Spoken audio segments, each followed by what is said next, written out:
نحمده ونصلي على رسوله الكريم أما بعد فأعوذ بالله من الشيطان الرجيم بسم الله الرحمن الرحيم الذين يلمزون المتطوعين من المؤمنين في الصدقات والذين لا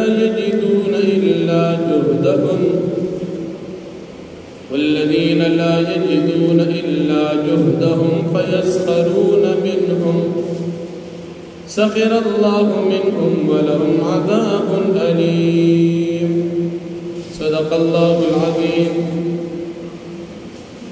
سورة التوبة لسم پارا یوکم اتیایم نمبر آیت دی. مکی آیتن کی دا منافقانو قباحتنا بیان شو. اس پا دی آیتن کی ہم دا منافقانو قباحتنا ذکر کی. کلچ نبی کریم صلی اللہ علیہ وسلم دا تبوک ازاد پارا دا چندی اعلان اکو. فصحابہ کرام کی حضرت عبد الرحمن ابن عوف رضی اللہ عنہ سلور زرا درہم صدقہ کرو. فصحابہ کرام کی حضرت ابو بکر صدیق رضی اللہ عنہ بلطول مال صدقہ کرو. صحابہ کرام کی حضرت عمر فاروق رضی اللہ عنہ دا ٹول مال نم صدقہ کرو. صحابہ کرام کی حضرت عثمان رضی اللہ عنہ دری سوا بارشوی اقان صدقہ کرو. او دا دی سرے 1000 دینار یعنی 10 روپے ہم صدقہ کرو. دی منافقانو چی دا دی مسلمانانو صحابو دا صدقہ اولی دل. دی منافقانو دی صحابو پس ڈرامے شروع وی دا صدقہ دی دا پارکی چی منتظانو خی چی منگ صدقہ.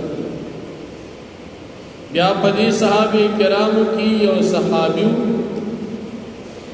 حضرت ابو عقیل انصاری رضی اللہ عنہ دا دیر غریب صحابی اس مال ورسرم. کلچ نبی علیہ السلام دا چندی مطالبہ اکڑن دا سرسنو دا طول اشپا دا یو یہودی مزدوری اکڑن دا غکار اکڑن اغول یو سوا تقریباً 3.5 کیلو کجوری دیول مزدورے کی ورکڑی او سبا چکلا نبی علیہ السلام چند شروع کڑا. دا نبی علیہ السلام تیلی ما سر نور سنو بیگامی دا یو یہودی سر مزدوری اکڑا او اگر آلتا کجوری مزدورے کی را کڑی دی دا زمان طرف کا صدقہ قبول. نبی کریم صلی اللہ علیہ وسلم دا دی صحابی دا مزدورے آغا کجوری اٹول دیری دا چندی دا پاس وارو. دی منافقانو چه دی صحابی چاند دولی دلا دا پسیم خبری شورو غریب دی وسی نکی گنو بیام چاند دولی چاچی مالدار صحابو چه غی صدقہ ورکول باغی پسیم خبری او چه دی غریب صحابی چاند ورکنو پا دی پسیم خبری. اللہ جل شانہو دا آیت نازل کو چی دا منافقان پا اغا مسلمانانو پس خبری کئی چی اغی دیر پا شوق باندی او دیر پا اخلاص سر صدقی کئی او اغا مسلمانانو پس خبری کئی چی اغی سوا دا خپل مزدورین دا نور مال مالکان ندی او دی بیاغی پس خطا کئی. نو منافقان فصل کی دا صحابو سر نلگی دا دشمنی و نو که چاندے ورکول پاغی پسم خبری که مزدوری کول پاغی پسم خبری. نو اللہ جل شانہ فرمائی چه دا منافقان دے صحابو پس ٹوکی کئی زبدی منافقان لا ددید ٹوکو سزا ورکو. فیسخرون منہم دا منافقان دے صحابو پس ٹوکی کئی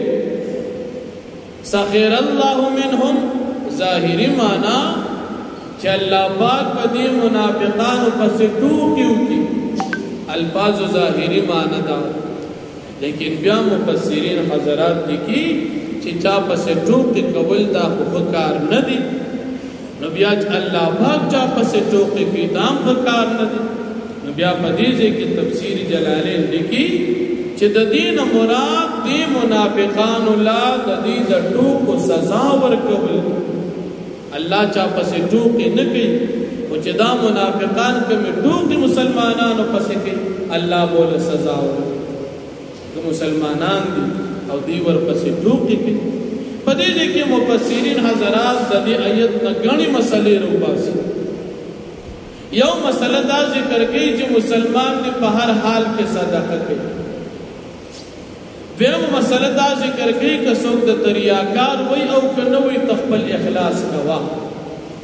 او دریم مسله دا ذکر کوي چې ستا څومره اخلاص کیږي دا وسه هغه اخلاص کوا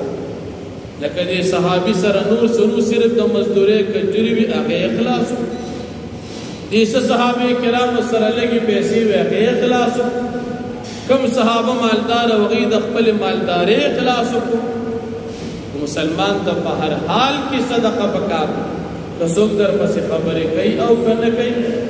کدر سره لګي د لګي مطابق صدقه کوي او کډيري د ډيري مطابق صدقه کوي د چا د خبرو پروا مکو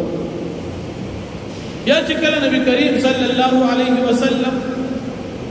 د تبوک د غزا نه واپس راتلو نو سم منافقان داسیو چې هغه د دروغ باندې جوړ کړي چې موږ تبوک غزا لدی وجنن وت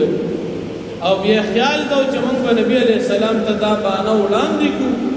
هغه به زمون عذر قبول کی او موږ د پاره په بخنه او غواړي نو معاف بشو الله جل شانه دا آیت نازل کو پیغمبر علیہ السلام کته د دې منافقانو د پاره او یا پیریم بخنه او غواړي زین معاف یو پیرنا دو پیرنا یعنی دومره ډیره چې ساده دي منافقانو لپاره بخنه غختل او یا ته هم ورسی او معفوم یې نه کدا مسلمانان نو پزړه کې کفر او پخلی اسلام نو بیا په دې د لپاره معافي بالکل ناممکن بیا نبی کریم صلی الله علیه وسلم فرمایي کچری ما ته پته لګې دي چې الله جل شانه د او یا نه زیات پیری بخنه غختل سردا منافقان معاف کړي نو ما بد او یو نه زیات پیری د بخنه د منافقان د پاره وختو لیکن الله جل شانه فرمایي چې د دې منافقان د پاره په هیڅ قسم صورت باندې بخنه نه لکه مسلمانان نو د بخنه غختنه تعلق د جنت تعلق د معافی تعلق دا صرف د مسلمانانو سره اس کے مسلمان پر دنیا کے ډیر گناہگار دي الله به د ایمان د برکت معاف او کافر کے پر دنیا کارونه کې ډیر نیک شي کچھ ایمان ور سره نشتا د د پاره په هیڅ قسم صورت باندې بخنه نشتا نو الله جل شانه فرمایي الذين يلمزون المتطوعين هغه کسان چې عیب لګي په صدقه ورکوونکو فإخلاص سرا من المؤمنين د مؤمناننا في الصدقات فصدقي ورکول کی هغه خلق چې کوم په اخلاص صدقه ورکې نو دي په عیب لګي والذين وبار صحابه کرام پس لا يجدون جغين ممید صدقې د پار سمال ورکول الا جهدهم مگر خپل مزدوري نور سور سره نشتا چې مزدوری وکړه د مزدوری هغه مال صدقه فیسخرون منهم پس دا منافقان ټوکې کوي دي مسلمانانو پسې چې ډېره صدقه ورکوي عمر پسې ټوکې کوي او چې لږ ورکوي عمر پسې ټوکې کوي سخر الله منهم الله جل شانه په بدله د ټوکو ورکوي دي منافقانو ولهم عذاب علیم د دې لپاره عذاب دردناک استغفر لهم کچرت بخنو غواړي پیغمبر علیہ السلام د دې منافقانو لپاره او لا تستغفر لهم یا تبخنو غواړي د دې لپاره ان تستغفر لهم کچرت بخن اغواړي د دې منافقان د پاره 70 مرة او یا پیری دې د پاره بخن اغواړي فلن يغفر الله لهم بس هیڅ کله الله پاک دې تبخن نه کوي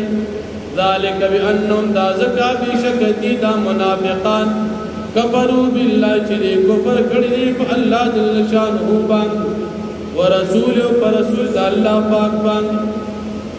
دي منافقان ته بخنه ولې نه کیږي د دې په الله ایمان نشته د الله پر رسول باندې ایمان نشته نو کافران والله لا يهدي القوم الفاسقين او الله جل شانه هدایت نه کوي قوم ته چې فاسقان دي واقع